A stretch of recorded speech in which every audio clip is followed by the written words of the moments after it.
வார்த்தைகள்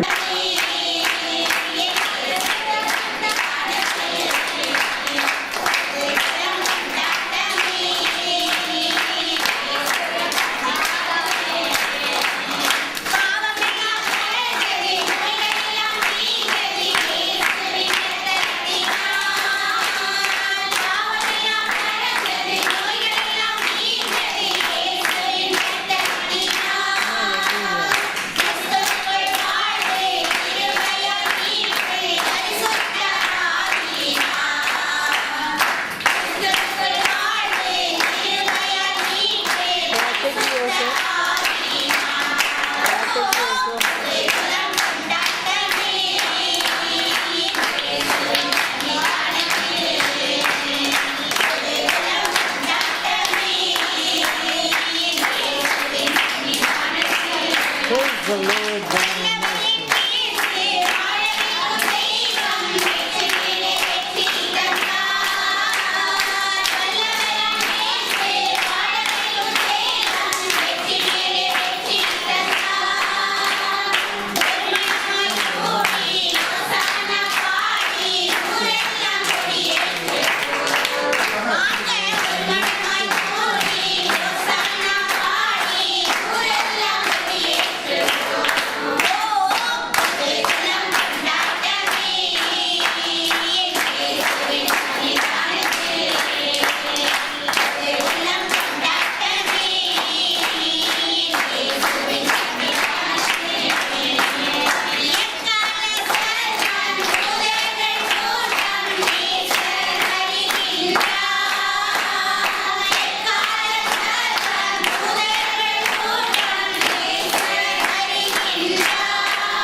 If you're happy, give Jesus a big hand.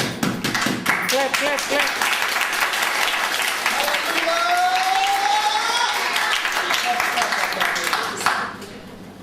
Where is... Should stop? You stop. நீங்க எல்லாரும் அமைதலா இருக்கணும், அதான் முக்கியம். It's time to share the word of God. இப்பொழுது தேவனுடைய வார்த்தையை நாம் கேட்க வேண்டிய நேரமா இருக்கிற அப்படின்னாலே எந்த ஒரு சப்தத்துக்கு இடம் கொடுக்காம ஆண்டுடைய சமூகத்தை நீங்கள் நிசப்தமா இருக்கு. Let us see the Bible. 1 John chapter 3 verse 7.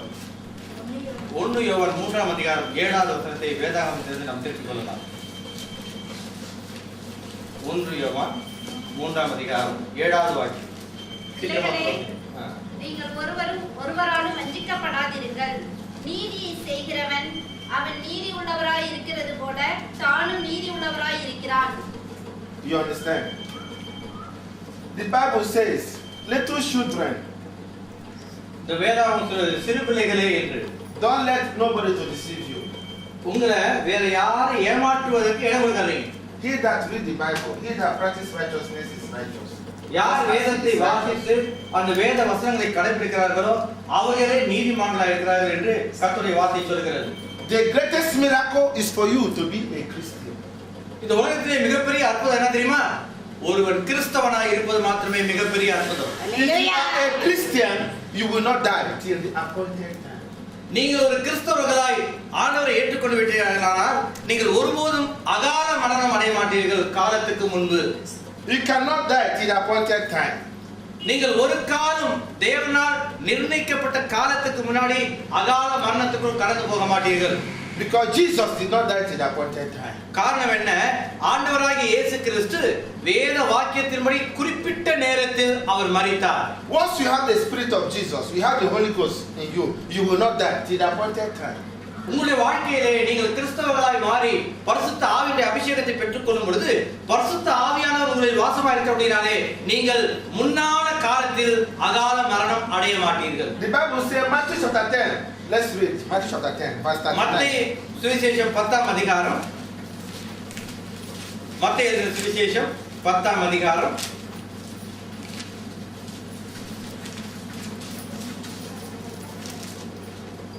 verse 39. 39வது வசனம். மத்தேயு 10:39. தன் ஜீவனை காக்கிறவன் அதை இழந்து போவான், என் நிமித்தம் தன் ஜீவனை இழந்து போகிறவன் அதை காப்பான். You understand? விளங்குதா உங்களுக்கு? If you want to save your life because you are scared of what will happen to you as a Christian, you will die. But if you don't want to save your life, if you want to lose your life for the sake of the gospel, you will live. நீங்கள் உங்கள் ஜீவனை காத்துக்கொள்ள விரும்பினால் நீங்கள் முன்னாடியே அகால மரணம் அடைஞ்சிருப்பீங்க. ஆண்டவருடைய வசனத்தின் நிமித்தம் தேவனுடைய சுவிசேஷத்துக்காக உங்கள் ஜீவனை நீங்கள் இழந்தால் கூட நீங்கள் மரிக்க மாட்டீர்கள். காரணம் என்ன? ஜீவனுள்ள தேவன் நித்திய ராஜ்யத்திலே உங்களை கொண்டு போய் சேர்த்து விடுவார். So you will not die till the appointed time. ஆகவே நீங்கள் ஒருபோதும் குறித்த நிர்ணயிக்கப்பட்ட காலத்துக்கு முன்பு மரிக்க மாட்டீர்கள். Because you preach the gospel, the enemy tried to harm you. God will deliver you from the problems of the enemy.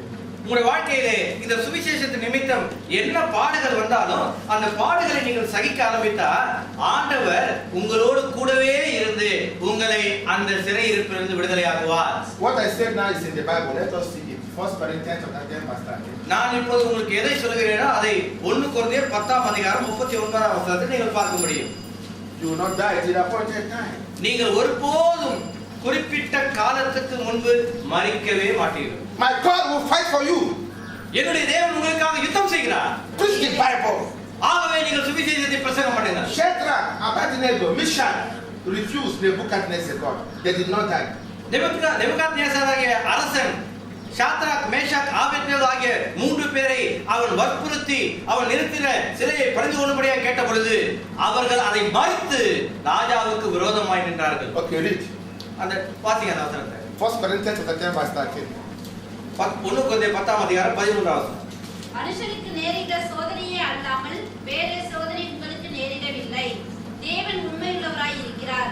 உங்கள் திராணிக்கு மேலாக நீங்கள் சோதிக்கப்படுகிறதற்கு அவர் இடம் கொடாமல் சோதனையை தாங்கத்தக்கதாக சோதனையோடு கூட அதற்கு தப்பித்துக் கொள்ளும்படியான போக்கையும் உண்டாக்குவார். Hallelujah. Hallelujah. Yeah. No temptation is beyond your control. உங்களுடைய வாழ்க்கையிலே உங்களுக்கு மீறின சோதனை ஒருபோதும் ஆண்டவர் அனுமதிக்க மாட்டார். Hallelujah. God is faithful beyond temptation. When it comes along your way, He will deliver you. Praise the Lord. ஆண்டவர் உங்களுக்கு நேரிடுகிற சோதனையின் போது உங்களை தனியே விடுகிறவர் அல்ல, உங்களோடு கூட சேர்ந்து அவரை இசைத்து விடுகிற அப்படினாலே சோதனையிலிருந்து தப்பி போகும்படியான பலத்தை அவர் உங்களுக்கு கொடுப்பார். If you want to be a Christian, you must preach the Bible. You must preach the gospel. நீங்கள் ஒரு கிறிஸ்தவர்களாக இருக்க விரும்பினால் நீங்கள் நிச்சயமாக இந்த சுவிசேஷத்தை மற்றவர்களுக்கு பிரசங்கம் பண்ணணும். If you don't preach the Bible, it's a shameful thing upon your life. நீங்கள் உங்களுடைய வாழ்க்கையில் இந்த சுவிசேஷத்தை பிரசங்கிக்க தவறினால் நீங்கள் வெட்கத்துக்குள்ளாக வேண்டிய சூழ்நிலைகள் உங்களுக்கு உண்டாகும். 1 Corinthians chapter 9 verse 16 and 17. 1 கொரிந்தியர் 9ஆம் அதிகாரம் 16, 17 ஆகிய 2 வசனங்களை வாசிக்கும் பொழுது Every Christian must pay the price. ஒவ்வொரு கிறிஸ்தவனும் ஆண்டவராகிய இயேசுவுக்கு என்று கிரயம் செலுத்த வேண்டும். If you don't pay the price, I don't think you can go to heaven. நீங்கள் உங்களுடைய கிரயத்தை செலுத்த தவறினால் நீங்கள் ஒருபோதும் பரலோகத்துக்கு எடுத்து You must carry the cross of Calvary. நீங்கள் உங்கள் மீது கல்வாரி சிலுவையை தரித்துக் கொண்டவர்களாய் நீங்கள் வாழ வேண்டும். According to the name you are bearing. காரணம் என்னவென்றால் நீங்கள் ஆண்டவராகிய இயேசு கிறிஸ்துவின் பெயரை உங்கள் வாழ்க்கையில In the தரித்திருக்கிறீர்கள். name of Jesus. ஆண்டவராகிய இயேசுவின் நாமத்திலே. You read 1 Corinthians chapter 9 verse 16. 1 கொரிந்தியர் 9ஆம் அதிகாரம் 16, 17 ஆகிய 2 விசேஷத்தை நான் பிரசங்கித்து வந்தும் மேன்மை பாராட்ட எனக்கு இடமில்லை. அது என்மேல் விழுந்த கடமையாய் இருக்கிறது. சுவிசேஷத்தை நான் பிரசங்கியாது இருந்தால் எனக்கு ஐயோ. நான் உற்சாகமாய் அப்படி செய்தால் எனக்கு பலன் உண்டு. உற்சாகம் இல்லாதவனாய் செய்தாலும் உக்கிரான உத்தியோகம் எனக்கு ஒப்புவிக்கப்பட்டிருக்கிறதே. If you don't preach the Bible to your parents, to your brother, to your sister who is not Christian, when they die, God will hold you responsible for their death. உங்களுடைய சகோதரனோ, உங்களுடைய சகோதரியோ, உங்களுடைய தகப்பனோ, தாயோ, உங்களுடைய புருஷனோ, உங்களுடைய மனைவியோ, உங்களுடைய தம்பியோ, உங்களுடைய பிள்ளைகளோ உங்கள் மூலமாய் சுவிசேஷம் அறிவிக்கப்படும்படிக்கு அவர்களுக்கு நீங்கள் தேவனுடைய வார்த்தை எடுத்து சொல்ல வேண்டும். அப்படி சொல்ல தவறி அவர்கள் மரித்து விடுவார்களேயானால் ஆண்டவர் உங்களிடத்தில் அவருடைய இரத்தப்படியை கேட்பார். What I said is in the Bible, Ezekiel 3 verse 8 and 9. எசேக்கியேல் 33ஆம் அதிகாரம் 8, 9 ஆகிய 2 வசனங்களை வாசிக்கும் பொழுது அங்கு இந்த சத்தியம் வெளிப்படையாக சொல்லப்படுகிறது. நான் ஏற்கனவே So God is talking to Ezekiel, God is talking to us. எசேக்கியேலுக்கு ஆண்டவர் பேசவில்லை, எசேக்கியேலை கொண்டு ஆண்டவர் நம் ஒவ்வொருவரோடு கூட பேசுகிறார். So this message is for everybody, not only for Ezekiel. இது எசேக்கியேலுக்கு மாத்திரம் சொல்லப்பட்ட செய்தியாக நினைத்து விடாதீங்க. இது வாசிக்கிற ஒவ்வொருவருக்கும் கேட்கிற யாவருக்கும் In the name of Jesus. கர்த்தராகிய இயேசுவின் நாமத்தினாலே நீங்கள் ஜெயம் பெற்று வாழ வேண்டும். Hallelujah. Hallelujah. There is a lady here. Ezekiel 33:8. God will நான் see. துன்மார்க்கனை நோக்கி, துன்மார்க்கனே நீ சாகவே சாவாய் என்று சொல்லுகையில், நீ துன்மார்க்கனை தன் துன்மார்க்கத்திலே இராதபடி எச்சரிக்கத்தக்கதாக அதை அவனுக்கு சொல்லாமற் போனால், அந்த துன்மார்க்கன் தன் அக்கிரமத்திலே சாவான். ஆனாலும் அவன் இரத்தப் பழியை உன் கையிலே கேட்பேன். துன்மார்க்கன் தன் வழியை விட்டு திரும்பும்படி நீ அவனை எச்சரித்தும், அவன் தன் வழியை விட்டு திரும்பாமற் போனால் அவன் தன் அக்கிரமத்திலே சாவான். நீயோ உன் ஆத்துமாவை தப்புவிப்பாய். You understand? உங்களுக்கு இது விளங்கிடுச்சா இப்போ? So what you read now, if you see your neighbor, if you see your father or mother who is not a Christian, you don't talk to him, you don't talk to her. When they die, God will hold you responsible. But when you talk to them, you are free from this. உங்களுடைய தகப்பனும் உங்களுடைய தாயும் உங்களுடைய புருஷனும் உங்களுடைய மனைவியும் உங்களுடைய பிள்ளைகளும் உங்களுடைய உடன் பிறந்தவர்களோ சகோதர சகோதரிகளோ அல்லது நீங்கள் சந்திக்கிற அயலாரோ அவர்களுக்கு ஆண்டவராகிய இயேசு கிறிஸ்துவின் நாமத்தில் உள்ள நற்செய்தியை சுவிசேஷத்தை சொல்லி பாதாள தண்டனையிலிருந்து அவரை தப்புவிக்கப்பட இயேசுவின் ரத்தத்தின் மூலமாக உண்டாகிற விடுதலை சொல்ல தவறினால் ஆண்டவர் உங்களை அவருடைய ரத்தப்படிக்கு ஆளாகி கணக்கு கேட்பார். நீங்கள் அவர்களுக்கு சொல்லிவிட்டால் ஆண்டவர்களை பார்த்து சந்தோஷப்பட்டு உங்களை கட்டி அணைப்பார். Everybody, before you go to heaven, you must win a soul. ஒவ்வொருவரும் பரலோகத்துக்கு போகும் பொழுது இந்த பூமியிலே நீங்கள் விதைத்த அந்த ஆத்துமாக்களை அங்கு அறுவடை செய்வீர்கள். Temptation will come to you, but the Bible says, count it all joy. உங்களுக்கு வருகிற சோதனைகள், உங்களுக்கு வருகிற போராட்டங்கள், உங்களுக்கு வருகிற பிரச்சனைகள், நிந்தனைகள் எல்லாவற்றையும் கிறிஸ்துவுக்குள் மகிழ்ச்சியாக நீங்கள் எண்ணி ஆண்டவரை துதித்து நற்செய்தியை பரப்புங்கள். This is in the Bible. அது இந்த வேதத்தில் சொல்லப்பட்டிருக்கு. James chapter 1 verse 2 to 5. யாக்கோபு 1ஆம் அதிகாரம் 2 - 5 வசனங்களை வாசிக்கும் பொழுது அங்கு தெளிவாக Masule prakala bashila balachanda. உள்ள Masule basanta kante. In the name of Jesus Christ. ஹalleluya. யாக்கோபு 1ஆம் அதிகாரம் 5 - 5, 6, 7 ஆகிய 3 வசனங்கள்.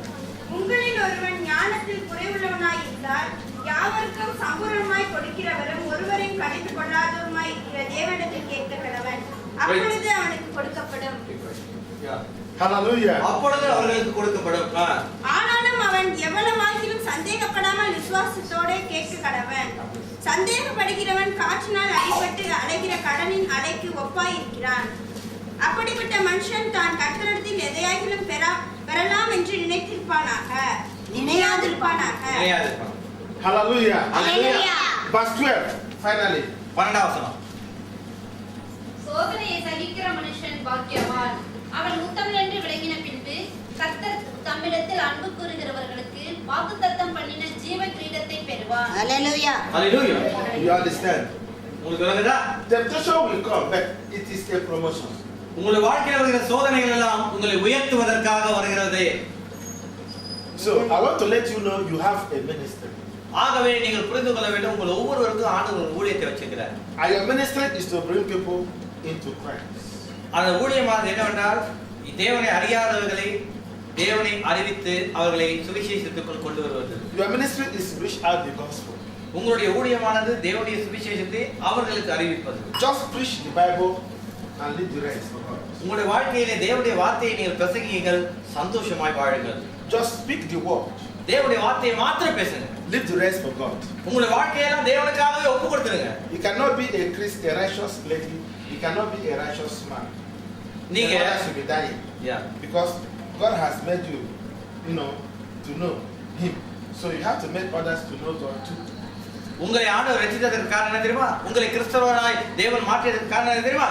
ரட்சிக்கப்படாதவர்கள், கிறிஸ்தவர்களாய் ஆகாதவர்கள் எல்லாம் ஆண்டவராகிய இயேசு கிறிஸ்துவை அறிந்து இயேசு கிறிஸ்துவுக்குள் அவர்களும் கிறிஸ்தவர்களாய் மாற உங்களை ஆண்டவர் ரட்சித்திருக்கிறார். We don't have to be ashamed to preach the the Bible. தேவனுடைய சுவிசேஷத்தை அறிவிப்பதற்கு ஒருபோதும் வெட்கப்படக்கூடாது. It is in the Bible. அது தேவனுடைய வேதத்திலே சொல்லப்பட்டிருக்கிறது. Romans chapter 1 verse 16. ரோமர் 1:16 விதமாய் சொல்கிறது. ரோமர் 1:16. ஏன்டா இந்த பாடப்படுறீங்கன்னு தெரியல. கிறிஸ்துவின் சுவிசேஷத்தை குறித்து நான் வெட்கப்படேன். கிறிஸ்துவின் சுவிசேஷத்தை குறித்து வெட்கப்படேன். முன்பு யூதரிலும் பின்பு கிரேக்கரிலும் விசுவாசிக்கிறவன் எவனோ அவனுக்கு இரட்சிப்பு உண்டாவதற்கு அது தேவ பலனாய் இருக்கிறது. Praise the Lord. You see? You don't have to be ashamed to preach the gospel. தேவனுடைய சுவிசேஷத்தை அறிவிக்க ஒருபோதும் நீங்க வெட்கப்படக்கூடாது. If you are ashamed to preach the gospel, God will not be happy with you. நீங்கள் தேவனுடைய சுவிசேஷத்தை அறிவிப்பதற்கு வெட்கப்படுவீர்களானால் தேவன் உங்களை குறித்து வெட்கப்படுவார், உங்களை குறித்து அவர் வேதனைப்படுவார். Once you have the Holy Ghost will speak through you. நீங்கள் பெற்றுக்கொண்ட அந்த பரிசுத்த ஆவியுடைய அபிஷேகம் எதற்காக? அந்த ஆவியானவர் உங்கள் மூலமாய் மற்றவர்களுக்கு ஆண்டவரை குறித்து அறிவிப்பதற்காக. Whether you went to school or not. எதற்காக நீங்க கோயிலுக்கு ஸ்கூலுக்கு போறீங்க, The படிக்கிறீங்க? Holy Ghost will speak through you. இன்றைக்கு நீங்க போகிற In the name of Jesus. பேசாம உட்கார் எந்தி கூட உட்கார் முடிச்சு ஜெபிக்கிற In வரைக்கும் the name of Jesus. ஆண்டவராகிய இயேசுவின் நாமத்தினால் நீங்கள் சுவிசேஷத்தை அறிவிக்க வேண்டும். John chapter 14 verse 26. யோவான் 11:26. உயிரோடு இருந்து என்னை விசுவாசிக்கிறவன் எவனும் என்றென்றைக்கும் அறியாமலும் இருப்பான். இது விசுவாசிக்கிறாயா என்றார். இதை விசுவாசிக்கிறாயா என்றார். John 14:26. யோவான் 10:26. The Holy Ghost will teach us ஆனாலும் நான் one thing. உங்களுக்கு சொன்னபடியே நீங்கள் என் மந்தையில் ஆடுகளாய் இராதபடியினால் விசுவாசியாமல் இருக்கிறீர்கள். போதும். You understand? So the Spirit of God will teach you all things. நீங்கள் விசுவாசிக்கிறதை எப்போதும் எல்லாருக்கும் பேச வேண்டும். The Spirit of God will tell you what to say. நீங்கள் எதை பேச வேண்டும் என்று உங்களுக்குள் இருக்கிற பரிசுத்த ஆவியானவர் உங்களுக்கு போதிப்பார். And the only way the Holy Ghost will teach you is for you to read this Bible every day. ஒவ்வொரு நாள் நீங்கள் வேதத்தை வாசிக்க வேண்டும் என்று சொல்லி நீங்கள் பெற்றுக்கொண்ட பரிசுத்த ஆவியானவர் உங்களுக்கு போதிப்பார். If you read the Bible every day, then the Holy Ghost will teach you. நீங்கள் இந்த வேதத்தை அனுதினமும் வாசிப்பீர்களானால் பரிசுத்த ஆவியானவர் நீங்கள் இதை எப்படி பிரசங்கிக்க வேண்டும் என்று உங்களுக்கு போதிப்பார். Your master's degree in earthly school, உங்களுடைய பிள்ளைகள் எல்லாம் உலகத்திற்கு ஒரு பள்ளிக்கூடத்தை படிக்கும்போது is not recognized by God. அது தேவனாலே அங்கீகரிக்கப்பட்டது என்று நினைச்சிடாதீங்க. But your master's degree in Bible college நீங்கள் தேவனுடைய பிள்ளைகளை வேதாகம கல்லூரியில படிக்க வைக்கிறது போல வீட்டுல is recognized by God. ஆண்டவருடைய வார்த்தையை அவங்க படிக்கிறதுக்கு வீட்டுல சொல்லி கொடுக்கணும். Do you understand? உங்களுக்கு விளங்குதா? So you must read this Bible every day. ஒவ்வொரு நாள் நீங்கள் வேதத்தை வாசிக்க வேண்டும். When you read the Bible, you will have power. நீங்கள் எவ்வளவுக்கு அதிகமாய் வேதத்தை வாசிக்கிறீர்களோ அவ்வளவுக்கு அதிகமாய் நீங்கள் வல்லமையா இருப்பீர்கள். Because the word of God is infallible, it's immovable, it's power. You know? தேவனுடைய வார்த்தையானது மாறாதது. தேவனுடைய வார்த்தையானது தோல்வி அடைந்ததில்லை. தேவனுடைய வார்த்தையானது ஜெயத்தை எப்போதும் நம்முடைய வாழ்க்கையில நிரப்ப வல்லது. Do you read the Bible every day? நீங்க தினக்கும் வேதத்தை வாசிக்கிறீங்களா? Do you think you are righteous? கை தூக்குங்க. You think I'm a righteous? O, Every day, oh, give Jesus a big hand. praise the Lord. How many people have you preached the Bible? உங்களை எத்தனை பேர் தேவனுடைய சுவிசேஷத்தை பிரசங்கம் பண்றீங்க? How many people have you preached? உங்களுக்கு சொல்லுங்க யாராச்சும். You think you are a Christian, you go, I'm a Christian, you go by yourself. No. You must prove to people that you are a Christian. Because Jesus proved to the world that he is a Christian, he was a Christian. நீங்க உங்க வேதத்தை எடுத்து Bible எடுத்து கட்டி பிடிச்சிட்டு போறதா நீங்க கிறிஸ்தவங்க இல்ல.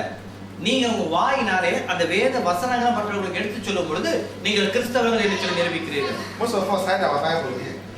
நிறைய பேர் இப்படி பைபிளை ஒளி வச்சுட்டு போறாங்க. யார் வராங்க? You must bring out your Bible. நீங்கள் வேதத்தை எல்லாரும் அறியும்படிக்கு வெளியரங்கமா வச்சிருக்கணும். The Bible says Philippians chapter 1 verse 21. As for me to live is Christ, to die is gain. பிலிப்பியர் 1:21 சொல்லுது கிறிஸ்து எனக்கு ஜீவன், சாவு எனக்கு ஆதாயம் என்று சொல்லி. Then Proverbs chapter 28 verse 1 says the righteous are bold as a lion. எப்பொழுதுமே நீதிமான் கிறிஸ்து இயேசுவுக்குள் பிழைப்பான்.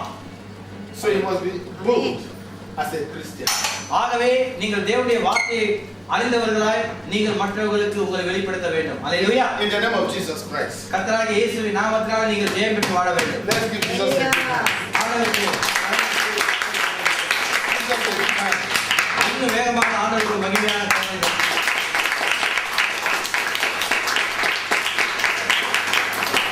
So I'm going to pray for all of you right now. உங்க எல்லாருக்காக நான் இப்ப ஜெபிக்க விரும்புறேன். உட்காருங்க. I'm going to pray for everybody. உங்க ஒவ்வொருத்தருக்கும் இப்ப ஜெபிக்க போற நேரம். சீக்கிரம் முடிய பேசாம உட்காருங்க. Then I want you to sing that song again. Sing the song you were singing before. இப்ப பாடுற அந்த பாட்டை மறுபடியும் பாடணும்னு சொல்லி விரும்புறேன். என்ன பண்ணீங்க? குதூகலம் பண்ணாதே. எல்லாம் மனதார பண்ணிட்டு பாருங்க. உங்களுக்காக pastor he will come and pray for you. You all sing.